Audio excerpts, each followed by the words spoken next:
Alors que nous approchons du terme de l'année civile, nous entendons d'une part la première lettre de Saint Jean, et l'extrait que nous avons entendu aujourd'hui commence par « Mes enfants, c'est la dernière heure ». Et d'autre part, nous avons entendu le prologue de l'Évangile, le début de l'Évangile de Saint Jean qui nous dit « Au commencement ». J'aimerais m'arrêter simplement avec vous ce matin sur ces termes-là. Mes enfants, c'est la dernière heure. Chaque fin d'année nous rappelle que le temps est court. Chaque fin d'année nous rappelle que le temps passe vite. Chaque fin d'année nous donne de nous retourner, non pas pour nous figer sur l'année qui vient de s'écouler, mais pour regarder quelle fut l'année avec le Christ.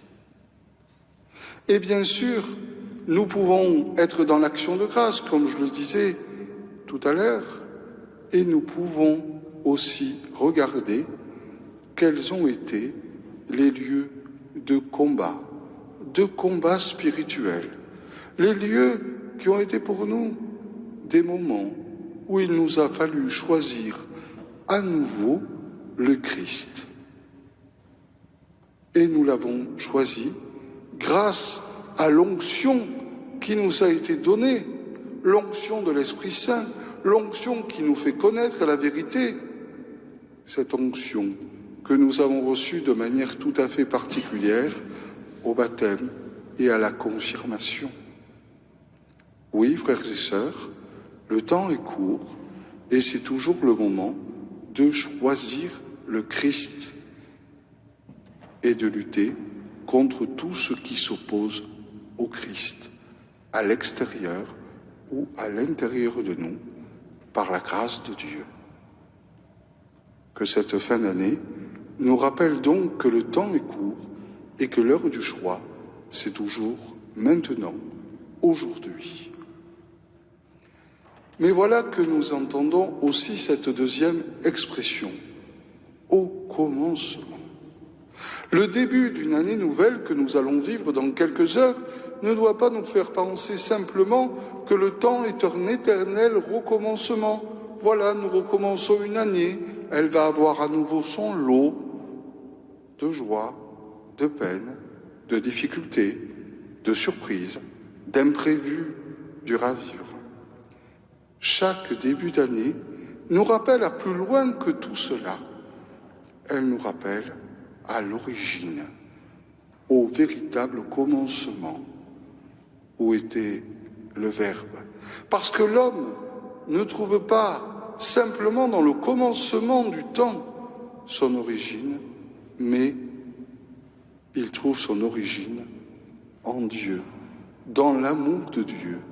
Il a été créé à l'image de celui qui est la parole éternelle, à l'image du Fils aîné. Donc nous sommes appelés à ce qui fait le tréfonds de notre être, le tréfonds de la vie du monde, la parole par laquelle tout a été créé. Et si nous sommes rappelés à cela, à chaque début d'année, nous pouvons nous dire comment cette parole qui structure l'univers structure-t-elle aussi ma vie? Comment est-ce que je me fonde véritablement sur la parole du Verbe de Dieu, la parole du Christ, pour fonder ma vie? Au début d'année, je me rappelle là où est le fondement de ma vie. Et de plus, comment je vis moi-même, autour de moi, ces paroles qui structurent ma vie? Comment est-ce que je dis des paroles qui structurent la vie des autres? Comment ma parole est-elle lumière pour les autres et prend-elle sa source dans la parole de lumière qu'est le Christ? Je vivrai en conformité avec l'origine de la vie du monde et de ma vie qui est la parole. Rappelons-nous cette phrase de Maurice Zundel, « Il n'est de parole que celle que l'on devient. » Il n'est de parole que celle que l'on devient. Que cette fin d'année nous rappelle que nous sommes appelés à devenir parole pour vivre dans la vérité l'année qui s'ouvrira dans quelques heures. Amen.